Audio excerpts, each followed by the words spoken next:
தென்காசி மாவட்டம் கடையநல்லூரில் செய்தியாளர்களிடம் பேசிய துரை வைகோ, தொகுதி மக்களின் நலனுக்காக முதலமைச்சர் அல்லது பிரதமர் என யாராக இருந்தாலும் சந்தித்து கோரிக்கைகளை வைப்பேன் என்று தெரிவித்துள்ளார்.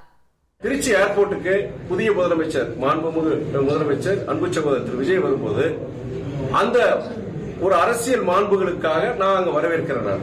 ஒரே விஷயம் என்னன்னா, நம்முடைய முன்னாள் முதலமைச்சர் அண்ணன் தளபதி வரும்போது நான் போயிருக்கிறேன். அதே நேரத்தில் சரி, அவர் கூட்டணி கட்சி தான், நாட்டுடைய பிரதமர் திருச்சிக்கு வரார்.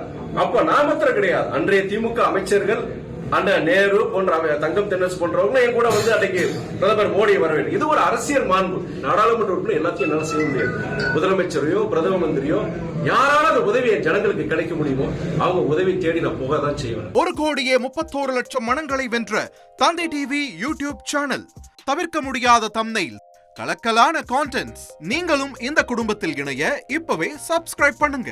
அசுரபலம் கொண்ட எங்கள் டிஜிட்டல் கரங்களில் உங்கள் விளம்பரங்களை சேர்க்க வாட்ஸ்அப் பண்ணுங்க. 8939888838. Email advttv@dttv.in.